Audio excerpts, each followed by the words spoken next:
Hello learners, welcome to IAS Marathon. Yes, here we are with a new lesson and this is the chapter 2.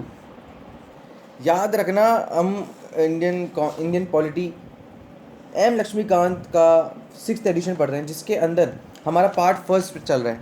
ठीक है, part first चल रहा है जिसके अंदर हम पढ़ रहे हैं हमारा कॉन्स्टिट्यूशनल फ्रेमवर्क. ठीक है, तो कॉन्स्टिट्यूशनल फ्रेमवर्क है जिसके अंदर हमने पहला चैप्टर हिस्टोरिकल बैकग्राउंड्स कंप्लीट कर लिया गया 3 चैप्टर्स के अंदर, 3 पार्ट्स के अंदर, है ना. अब नेक्स्ट लेसन है आपका मेकिंग ऑफ इंडियन कॉन्स्टिट्यूशन, जिसके अंदर हम डिमांड्स क्या है, कंपोजिशन कैसे हुआ कॉन्स्टिट्यूंट असेंबली का, किस तरीके से काम किया उसने, कमिटीज़ क्या क्या रही हैं, कॉन्स्टिट्यूशन को इनैक्टमेंट कैसे किया गया, फिर उसका इन्फोर्समेंट कैसे किया गया, क्रिटिसिजम्स क्या हैं, और फिर कुछ इंपॉर्टेंट फैक्ट्स देखेंगे. ठीक है, एग्जाम परस्पेक्टिव से बहुत इंपॉर्टेंट, तो बने रहना और देखना पूरा इसको. तो स्टार्ट करते हैं. तो सबसे पहले तो डिमांड देख लेते हैं. पहले डिमांड क्या रही, देखो कॉन्स्टिट्यूएंट असेंबली के पीछे एक थोड़ी सी छोटी सी स्टोरी है, लेकिन यहाँ पर बहुत ही कंसाइज में बताई गई है. ठीक है, तो 1934 में कॉन्स्टिट्यूएंट असेंबली की बात सबसे पहले की गई. एम एन रॉय आपके मनवेंद्र नाथ रॉय, जो कि इंडिया में कम्युनिस्ट रेवोल्यूशन, उसके अलावा रेडिकल ह्यूमनिस्ट, ठीक है, गांधीयन, प्रो गांधीयन और जो है ये एंटी गांधीयन भी रहे हैं. ठीक है, प्रो कांग्रेस और एंटी कांग्रेस भी रहे हैं एम एन रॉय. ठीक है, इनके बारे में बताएंगे कि भी आपको बहुत डिटेल में. जो हमारा बायोग्राफीज़ वाला पार्ट है, बायोग्राफीज़ वाला प्लेलिस्ट है, उसके अंदर आपको बहुत जल्दी एम एन रॉय के ऊपर उनकी बायोग्राफी देखने को मिलेगी, साथ में पॉलिटिकल फिलोसफी भी. ठीक है, तो इन्होंने सबसे पहले सजेस्ट किया कि कॉन्स्टिट्यूएंट असेंबली होनी चाहिए सबसे पहले, है ना. फिर इंडियन नेशनल कांग्रेस ने ऑफिशियली डिमांड किया कॉन्स्टिट्यूएंट असेंबली बनाएंगे हम, ताकि हम कॉन्स्टिट्यूशन ऑफ इंडिया बना सकें. फिर 1938 में जवाहरलाल नेहरू ने इंडियन नेशनल कांग्रेस के बिहाफ पर ये डिक्लेयर कर दिया कि कॉन्स्टिट्यूशन ऑफ फ्री इंडिया जो है वो बनेगा बिना किसी इंटरफेरेंस के, आउटसाइड इंटरफेरेंस के. और ये जो कॉन्स्टिट्यूएंट असेंबली होगी वो इलेक्टेड होगा on the basis of adult franchise. ठीक है, तो इतनी पहले ही हमारा आइडिया ऑफ कॉन्स्टिट्यूएंट असेंबली आ चुका था. यहाँ तक कि किस तरीके से हमें इलेक्ट करनी है, चूज़ करनी है, वो भी आ चुका था. अब डिमांड्स तो चली रही थी, फिर इसको एक्सेप्ट फाइनली किया गया ब्रिटिश गवर्नमेंट ने, जिसको हम अगस्त ऑफर बोलते हैं. अगस्त ऑफर हम इसको बोलते हैं. 1940 में इसको एक्सेप्ट किया गया, है ना. फिर 1942 में सर स्टीफर्ड क्रिप्स कौन था वो, ये आपका कैबिनेट जो था ब्रिटेन में उसका मेंबर था. इंडिया आया, इसने एक प्रपोजल तैयार किया ब्रिटिश गवर्नमेंट का की तरफ से कि इंडिपेंडेंट कॉन्स्टिट्यूशन आप बना सकते हो, है ना, लेकिन वर्ल्ड वॉर सेकंड के बाद. ठीक है, ये सपोर्ट लेने आया था बेसिकली इंडिया का वर्ल्ड वॉर सेकंड के लिए, है ना, क्योंकि हम दे नहीं रहे थे उनको ट्रस्ट नहीं था हमको. तो क्रिप्स प्रपोजल को रिजेक्ट किया गया मुस्लिम लीग ने, क्योंकि इन्होंने कहा था कि डिवाइड तो नहीं करेंगे हम इंडिया को, है ना. उसके अलावा कैबिनेट मिशन आया बाद में. ठीक है, कैबिनेट मिशन आया और कैबिनेट मिशन में बेसिकली 3 लोग थे. पहले थे आपके लॉर्ड पैथिक लॉरेंस, ठीक है, दूसरे आपके सर स्टेफर्ड क्रिप्स, और उसके बाद थे आपके अलेक्जेंडर, है ना. तो ये 3 लोग थे. इन्होंने ये बेसिकली कैबिनेट मिशन लेकर के आए थे इंडिया में, ताकि कैबिनेट मिशन बेसिकली 16 मई 1946 में इन्होंने यहाँ पर क्या किया था, अपना प्लान दिया था सबको. ठीक है, और इन्होंने 2 कॉन्स्टिट्यूएंट असेंबली बेसिकली बनाने का आइडिया रिजेक्ट कर दिया, है ना. और इन्होंने कुछ ऐसे अरेंजमेंट्स किए जो कि मुस्लिम लीग को मोरलेस सेटिस्फाई कर चुके थे. अब कैबिनेट मिशन बेसिकली इसको एक्सेप्ट कर भी लिया गया बाय द दोनों पार्टीज़, है ना. तो अब इसके अकॉर्डिंग अंडर दिस स्कीम जो प्रेजेंट की गई थी कैबिनेट मिशन प्लान के अंदर, ठीक है, नवंबर 1946 के अंदर कैबिनेट जो हमारी कॉन्स्टिट्यूएंट असेंबली वो बनाई गई फिर, है ना. तो अब इस स्कीम बेसिकली इसकी स्कीम के अंदर क्या क्या फीचर्स थे वो देख लेते हैं. अब सबसे पहला फीचर जो है वो था कि 389 सीट्स होंगी टोटल कॉन्स्टिट्यूएंट असेंबली में, 389 सीट्स. अब 389 में से 296 सीट्स जो है वो ब्रिटिश इंडिया को अलॉट की गई और 93 सीट्स गई प्रिंसली स्टेट्स के पास. ठीक है, अब ये जो 296 सीट्स थी ना, उसके अंदर से 292 सीट्स वो तो दी गई 11 गवर्नर्स प्रोविंसेस को, जो कि कौन कौन से थे, जैसे कि आपके मद्रास थे, Bombay, UP, Bihar, central province, Orissa, Punjab, north western frontier province, Sindh, Bengal और आसाम. और जो बचे हुए 4 थे जो थे आपके दिल्ली, अजमेर, मेरवाड़ा, कुर्ग एंड ब्रिटिश बलूचिस्तान, जहाँ से 4 चीफ कमिश्नर्स आएंगे, ठीक है, 1 फ्रॉम ईच। तो हो गए आपके टोटल 389, है ना। तो 296 तो आ गए आपके ब्रिटिश इंडिया से, और 93 आ गए आपके प्रिंसली स्टेट से, है ना। अब हर प्रोविंस और हर प्रिंसली स्टेट को सीट्स दी गई, सीट्स अलॉट की गई in proportion of their respective population के अकॉर्डिंग। रफली क्या उस टाइम का था इनका कि एक सीट बेसिकली दी गई हर मिलियन पीपल पॉपुलेशन पर, ठीक है। आज क्या होता है बताओ, एक मेंबर ऑफ पार्लियामेंट कितने लोगों को और कितना पॉपुलेशन को रिप्रेजेंट करता है, मुझे बताओ कमेंट सेक्शन में, है ना।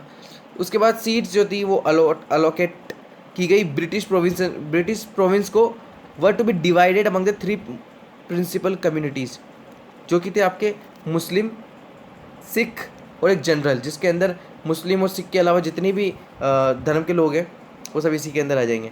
तो ये बेसिकली क्या था, कम्युनली जो इनको डिवाइड किया गया सीट्स को, है ना, होता है इसके अंदर। अब इसमें होता क्या था, मतलब ये अगला फीचर ये है कि जो हर कम्युनिटी का लोग जो खड़ा हुआ है वहाँ पर, उसको उसी की कम्युनिटी के मेंबर्स इलेक्ट करेंगे, ठीक है। वो प्रोविंशियल लेजिस्लेटिव असेंबली में जाएगा या नहीं, उन्हीं के बीच में इनका इलेक्शन होता था, वही लोग इन्हें वोट करते थे। मेथड क्या था, वही प्रोपोर्शनल रिप्रेजेंटेशन, है ना, by the means of single transferable vote, है ना। तो नेक्स्ट है आपका, the representatives of princely state were to be nominated by the head of princely state. अब राजा महाराजा जो हैं वो अपने आप को राजा महाराजा तो समझते ही थे, वो थोड़ी ना जाएंगे, वो तो अपने रिप्रेजेंटेटिव्स को नॉमिनेट करेंगे, वो जाएंगे भैया, है ना। चलो ठीक है।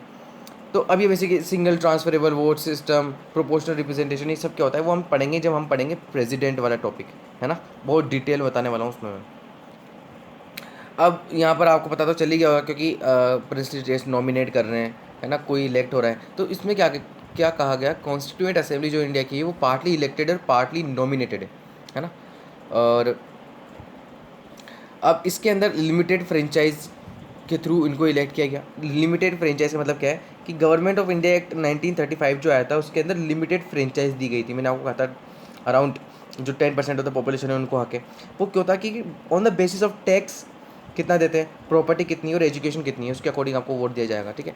अब जो इलेक्शन हुए हैं यहाँ पर कॉन्स्टिट्यूएंट असेंबली के, वो 296 सीट्स पे हुए थे, हाँ, जो कि ब्रिटिश इंडियन प्रोविंसेस के लिए हुआ था, क्योंकि प्रिंसली स्टेट्स तो नॉमिनेट करेंगे ना भाई, हाँ, प्रिंसली स्टेट्स तो नॉमिनेट करेंगे, और यहाँ पर इलेक्शन होने थे। तब 296 में से 208 सीट्स मिली इंडियन नेशनल कांग्रेस को, और 73 सीट्स मिली मुस्लिम लीग को। मुस्लिम लीग को एक्चुअली जो मोहम्मद अली जिन्ना थे उनको एक्सपेक्टेशन काफ़ी ज़्यादा थी, लेकिन उनकी एक्सपेक्टेशन यहाँ पे फुलफिल हुई नहीं, इसलिए उन्होंने भी इससे दूरी बनाए रखी। और उसके अलावा 15 जो सीट्स थी वो इंडिपेंडेंस ले गए और स्मॉल ग्रुप्स ले गए। 93 सीट जो थी वो प्रिंसली स्टेट्स को दी गई, मैंने आपको बताया। वो फिल नहीं की गई क्योंकि इन्होंने फरमान जारी किए हुए थे, ऑर्डर निकाले हुए थे। प्रिंसली काउंसिल होती थी बेसिकली इनकी, वहाँ पर ये सब प्रिंसली स्टेट्स मिल करके डिसाइड करते थे। इन्होंने कहा कि हम जो है कॉन्स्टिट्यूएंट असेंबली से दूर रहेंगे, ठीक है, और पार्टिसिपेट ही नहीं करेंगे कॉन्स्टिट्यूएंट असेंबली में। हाँ, ये भी कहा जाता है कि जो कॉन्स्टिट्यूएंट असेंबली है वो डायरेक्टली इलेक्टेड नहीं है ना, एडल्ट फ्रेंचाइज जैसे कि कहा गया था जवाहरलाल नेहरू के द्वारा, ठीक है। लेकिन हम ये ज़रूर कह सकते हैं कि इंडिया की कॉन्स्टिट्यूएंट असेंबली के उस टाइम पे हर सेक्शन ऑफ इंडियन सोसाइटी के रिप्रेजेंटेटिव्स वहाँ पर मौजूद थे, चाहे वो मुस्लिम हो, सिख हो, ठीक है। इसके अलावा फार्मर्स हो, ठीक है, कोई बिजनेसमैन हो, हर तरह के लोग, ट्राइबल्स हो, हर तरह के लोगों को रिप्रेजेंट किया है कॉन्स्टिट्यूएंट असेंबली में। Hindu, Muslim, Sikh, Parsi, Anglo Indians, Indian Christian, ठीक है, SC ST, वुमेंस भी थी उसके अंदर, ठीक है। और काफ़ी प्रतिभाशाली वुमेन थी उस टाइम पे, जैसे कि राजकुमारी अमृत कौर, हंसाबाई, है ना, ये सब। Assembly included on all important personality of India, but उसमें महात्मा गांधी नहीं थे, ठीक है। अब हमने अभी तक क्या देखा, हमने देखा कि डिमांड अब कॉन्स्टिट्यूएंट असेंबली, उसका कंपोजिशन कैसे हुआ, है ना। तो वर्किंग ऑफ कॉन्स्टिट्यूएंट असेंबली में देखते हैं। इसके अंदर बेसिकली फर्स्ट मीटिंग हुई 9 दिसंबर 1946 के अंदर, है ना। मुस्लिम लीग ने बॉयकॉट किया, मैंने आपको बता दिया क्यों, क्योंकि वो पाकिस्तान चाह रहे थे।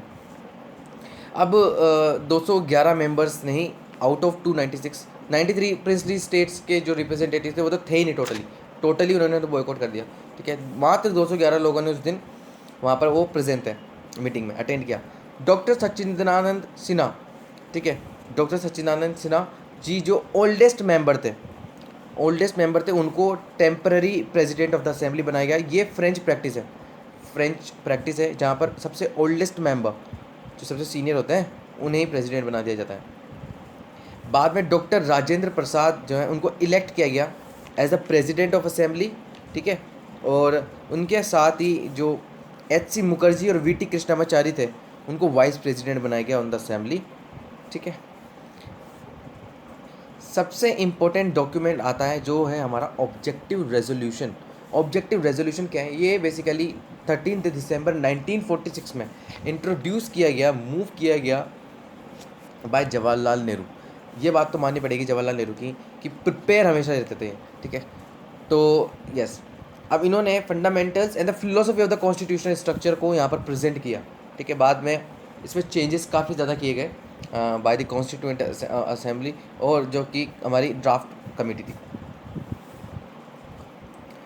अब constituent assembly basically objective resolution के अंदर कुछ बातें थी वो हम यहाँ पर देखते हैं। सबसे पहले तो ये कि कॉन्स्टिट्यूएंट असेंबली डिक्लेयर करती है कि इंडिया जो है वो अब इंडिपेंडेंट सोवरेन रिपब्लिक कंट्री बनेगा, इंडिपेंडेंट सोवरेन रिपब्लिक कंट्री बनेगा, और जो कि अपना फ्यूचर गवर्नेंस है उसमें खुद हम अपने पार्टिसिपेशन से ही इसको चलाएंगे। नेक्स्ट, जो टेरिटरीज़ है इंडिया में जो ब्रिटिश इंडिया अब तक थी वो इंडियन स्टेट्स बन गए, ठीक है। अब इंडिया का उन पर कंट्रोल है, अब वो सब इंडिपेंडेंट सोवरेन इंडिया के पार्ट हैं, ठीक है, और जो कि एक यूनियन के अंदर वर्क करेंगे, है ना। जितने भी टेरिटरीज़ हैं वो अकॉर्डिंग अब जो डिटरमाइन करेगी कॉन्स्टिट्यूएंट असेंबली वो स्टेटस उनका रहेगा। उन्होंने कहा कि जो स्टेटस अभी तक ऑटोनोमस यूनिट्स का था टुगेदर विद उनके पास रेसिड्यूरी पावर्स थी, है ना, और जो अपने पावर्स को फुल एक्सरसाइज करते थे, ठीक है, उनको रखेंगे ये और पजेस करेंगे। अब government and administration save and except such powers and functions as are vested in or assigned to the union or as inherent or implied in the union or resulting therefrom, कि जो states हैं territories हैं वो union के अंदर आने वाले जितने भी पावर्स एंड फंक्शन है उसके अंदर काम करेगी, एडमिनिस्ट्रेशन उनके अकॉर्डिंग चलेगा, ठीक है। नेक्स्ट है आपका कि जो बेसिकली जितनी भी पावर है, अथॉरिटी है, सॉवरेनिटी है इंडिपेंडेंट इंडिया की, वो सब डिराइव करेंगी पीपल से, ठीक है। पीपल जो है वो सोर्स ऑफ पावर रहेगा और अथॉरिटी वही लोग देंगे। नेक्स्ट आपका इन्होंने कहा कि कॉन्स्टिट्यूएंट असेंबली को गारंटी करती है, सिक्योर करेगी जितने भी पीपल ऑफ इंडिया हैं उनको क्या, justice, social, economic and political, ठीक है। जस्टिस देंगे हम, social, economic and political. Next equality of status of opportunity, ठीक है, and before the law, freedom of thought, expression, believe, faith, worship, vocation, association, action, subject to law and public morality, है ना। Next है आपका ये कहते हैं कि एडिकेट सेफगार्ड्स किए जाएंगे depress class, minorities, backwards, tribal areas और अदर बैकवर्ड्स क्लासेस के लिए।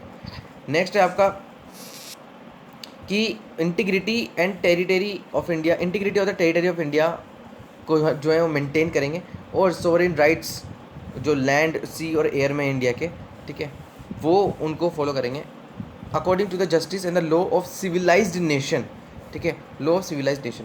नेक्स्ट है आपका कि जो ancient land in of India है, ठीक है, attains its rightful and honoured place in the world and makes its full and willing contribution to the promotion of world peace and welfare of mankind. World peace को promote करेंगे और welfare of Mankind पर ही जो इनका orientation रहेगा।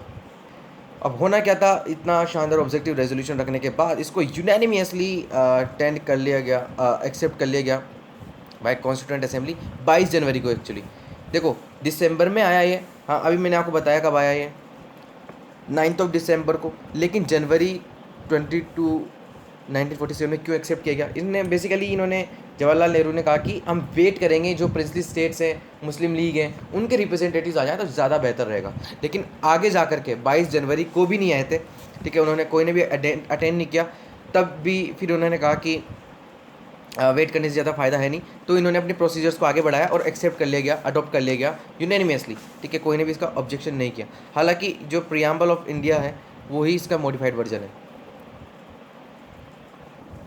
अब अगले lesson में देखेंगे हम चेंजेस जो जो इंडिपेंडेंस एक्ट था, ठीक है, 1947 का, उसमें क्या चेंजेस हुए, और फिर अदर फंक्शन जो परफॉर्म किए गए बाय द कॉन्स्टिट्यूएंट असेंबली, है ना। तो मिलते जब तक के लिए स्टे ट्यून्ड, पुराने लेसन्स को ज़रूर देखें, हिस्ट्री वाली सीरीज़ को ज़रूर देख लेना एक बार, बहुत मज़ा आ जाएगा आपको, ठीक है। कॉन्स्टिट्यूएंट असेंबली अभी तो स्टार्ट हुआ है, अभी आपको देखना बहुत कुछ पता चलने वाला है इसके अंदर, एक एक बातें बताऊंगा कॉन्स्टिट्यूएंट असेंबली की आपको मैं, है ना। अब जब तक के लिए stay tuned, keep reading, keep studying and keep sharing, subscribing our channel and our initiative. Please बताएं लोगों को इसके बारे में, पहुंचाएं जहां तक हम पहुंचना चाह रहे हैं, ठीक है। Thank you and have a nice day.